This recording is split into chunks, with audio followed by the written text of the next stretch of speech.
hari ini syukur kita dapat bersama-sama di Iskandar Puteri Johor ini bagi memulakan siri program jelajah KPDN bagi tahun 2025 sebanyak 6 zon sebagaimana tahun lalu, dan tahun ini kita mulakan dengan zon selatan dan Johor telah menjadi tuan rumah.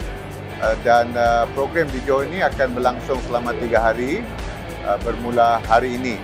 Dan selain daripada program jelajah KPDN, kita juga hari ini melancarkan kempen beli barangan Malaysia bagi tahun 2025 dengan tema yang kita pilih iaitu Jom Beli Lokal. Dan KBPM ini bertujuan untuk kita membantu melonjakkan nilai jualan, penembusan produk-produk tempatan, khususnya produk PMKS kita dalam pasaran.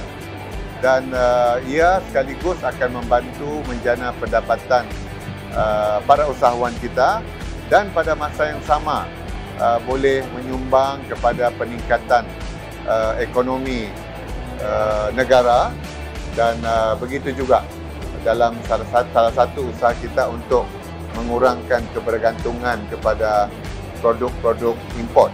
Jadi usaha melalui kempen beli barangan Malaysia ini akan dilaksanakan bukan hanya oleh KPDN, akan digerakkan oleh pelbagai agensi dan kementerian dengan strategi dan pendekatan masing-masing, dan kita juga menyeru sebagaimana hari ini sektor swasta, NGO juga terlibat dalam gerakan untuk kita mengutamakan atau memastikan produk-produk tempatan itu dengan kualiti yang baik dapat ditonjolkan dan sekaligus menyumbang kepada ekonomi negara.